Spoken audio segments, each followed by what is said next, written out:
महाराजांनी अतिशय छान अशी सेवा करून घेतली। पण त्या सेवेमध्ये काय होतं ना, महाराज खूप परीक्षा घेतात, खूप म्हणजे खूप परीक्षा घेतात। आणि आज मला तसंच झालं। सकाळी आम्हाला दोघी नाही, आम्ही दोघीही पारायणाला बसलो आणि सकाळी 3 वाजता उठलो आम्ही। अंघोळ वगैरे झाली, आपली जी देवघराची रूम आहे आमची ती स्वच्छ केली आणि त्यानंतर पूजा मांडणी मी रात्रीच करून ठेवली होती, फक्त कळस वगैरे आणि दिवे वगैरे लावायचे होते असं मी ठेवलेलं होतं। तर म्हटलं आता आपण उद्या सकाळी दिवे वगैरे लावूयात। त्यानंतर वाचायला बसलो आम्ही।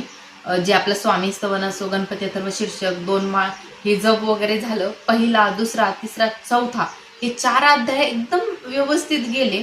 असं काही अडचण आली नाही, काही नाही, आळस आला नाही।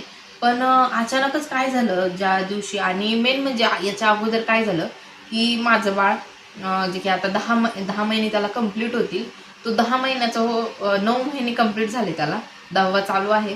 तर तो अजूनही पहाटे 3 वाजता उठत नाही, म्हणजे उठतच नाही तो। पहाटे 3 वाजता झोपलेलाच असतो। आणि आज अचानक महाराजांची मनात काय आलं काय माहिती, तो 3लाच उठून बसला। म्हणजे तो 2:30 वाजेपासूनच थोडं थोडं रडत होता आज, आणि 3 वाजता प्रॉपर तो उठला।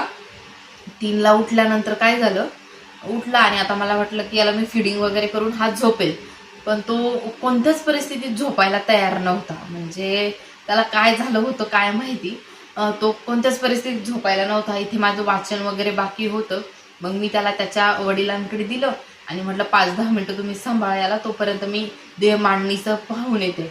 मग मी मांडणी केली आणि तो खेळत होता, मला वाटलं आता तो खेळेल, म्हणून मी स्वामी स्तवन आणि गणपती अथर्व शीर्षक आणि माळ वगैरे जप सुरू केला। त्यानंतर अध्याय वाचूयात म्हणलं तर तो खूप रडायला लागला, भरपूर रडायला लागला। मग मी तसंच ठेवलं, ते उठून गेले त्याच्याकडे आणि त्याला डबल फीड वगैरे करून म्हटलं झोपावं, तर तो कोणत्याच परिस्थितीत झोपत नव्हता। आणि महाराजांची परीक्षा म्हणजे आपल्याला समजण्यापलीकडची आहे। खूप खूप परीक्षा घेतात महाराज असं मला वाटतं, आणि आज माझी तर खूप घेतली। त्यानंतर त्याला मी कसं बसत झोपी लावलं, तो झोपला। आणि त्यानंतर मग मी माझं प्रॉपर वाचायला बसले। आता आम्ही दोघी पण पारायण करतो आहे, त्यामुळे दोघी पण बसलेलो होतो। तर ती तिचं वाचत होती, मी माझं वाचत होते। आणि त्यानंतर 4-5 अध्याय झाले आणि त्यानंतर जे अक्षर आहे पोथीवरचे, एवढं डोकं अचानकच जड झालं, डोळ्यांमधून पाणी यायला लागलं।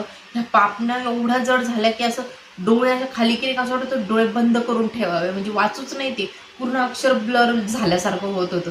आणि कसं वाचण्याची इच्छाच होत नव्हती, ते एवढं असं थकल्यासारखं होत होतं काय माहिती। आणि 4 अध्याय खूप उत्साहाने गेले, खूप व्यवस्थित झाले, पण